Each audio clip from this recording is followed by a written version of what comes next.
Tem uma maneira muito simples da gente conseguir aferir, da gente conseguir mensurar a intensidade de esforço durante um exercício. Mais do que só foi muito forte, ou foi moderado, ou foi fraco. E o melhor de tudo, é de graça. Hoje a gente vai falar sobre a escala de Borg.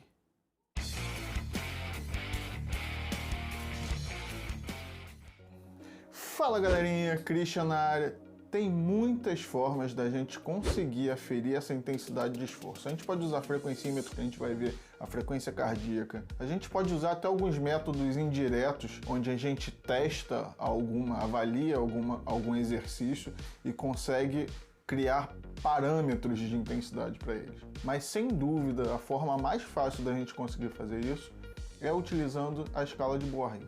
E se você não conhece isso, deixa eu te contar uma novidade. Não é novidade.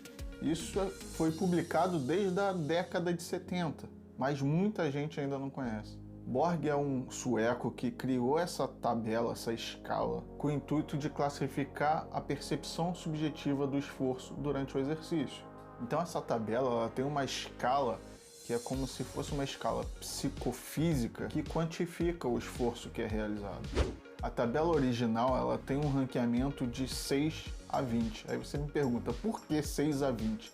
O próprio Borg, ele demonstra no estudo, ele fala que ele associou esses 6 a 20 como se fosse os 60 batimentos cardíacos por minuto em repouso e uns 200 batimentos máximos, que não fica muito longe, óbvio que depende muito do condicionamento físico, da idade de cada um, mas isso não fica muito longe dos parâmetros reais. Então ao invés dele colocar 60 e 200, ele tirou 10 e botou 6 e 20, onde 6 você está em repouso, você não está fazendo absolutamente nada, e 20 é o seu esforço extremo, seu esforço máximo. E aí no meio tem essas classificações que vocês estão vendo aí. E aí você pode dizer, de 6 a 20 é muito complicado, não dá para entender. Por isso que adaptaram essa escala para 0 a 10. Então também tem uma outra escala adaptada, que também é validada, e tem essa escala decimal, que é de 0 em repouso e 10 sendo esforço extremo. E só para completar a informação aqui, tem muitas escalas, se você botar no Google, você vai achar um monte de escala de esforço, escala de Borg.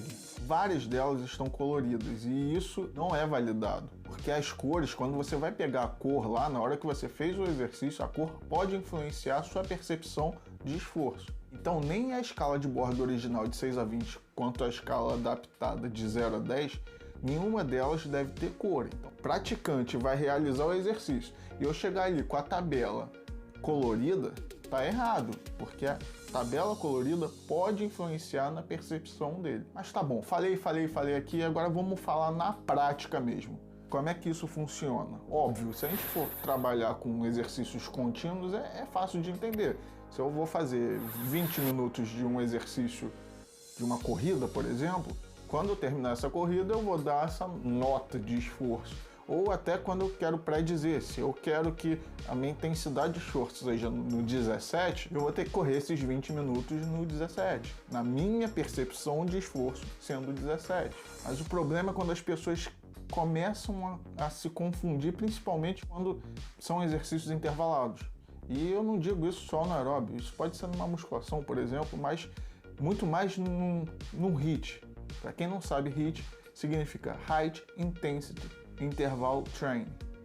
Control the match by keep playing the left, the right, in the middle. Que nada mais é a abreviação em inglês para treino intervalado de alta intensidade, que é uma coisa muito boa, só que tá na moda e o pessoal acaba fazendo e não sabe nem o que está fazendo. Eu ainda vou fazer um vídeo melhor explicando o HIIT para vocês.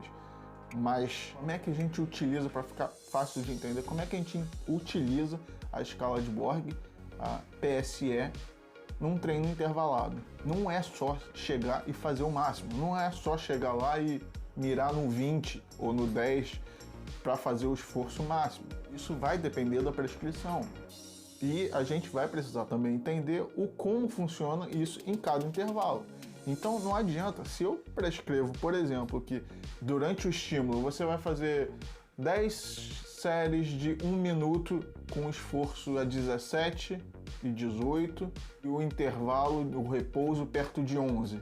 Não adianta achar que se eu botar lá na esteira 15 km por hora e 15 km por hora na primeira série for o que eu estou sentindo, a minha percepção for 17 durante 1 minuto, na 10ª vez que eu fizer isso, nunca que vai ser 17.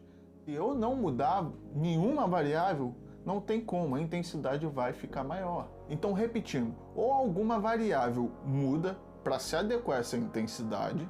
Então, por exemplo, se são 10 vezes de 1 minuto, eu tenho que ir regulando a velocidade. Eu vou precisar diminuir essa velocidade conforme as séries forem passando.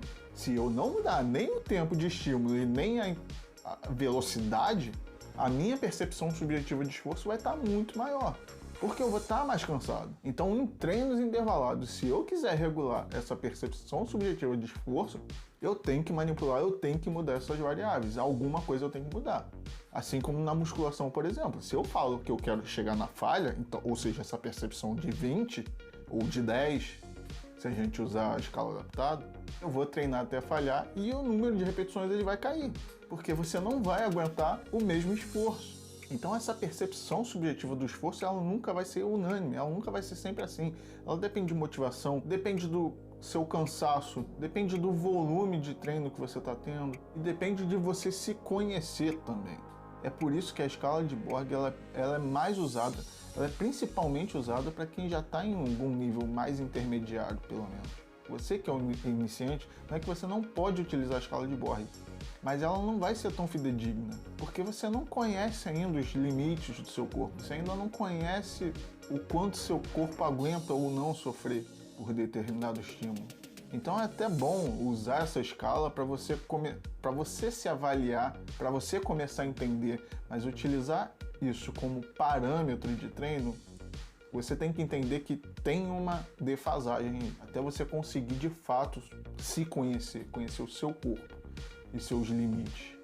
Então é isso aí, galera. Espero que tenha sido útil esse vídeo. Dá o like aqui se você gostou. Se inscreve no canal se você ainda não é inscrito. Se você ainda tiver alguma dúvida que queira entender melhor, escreve aqui nos comentários que vai ser um prazer tentar ajudar aqui todo mundo. Valeu, galera, e até a próxima.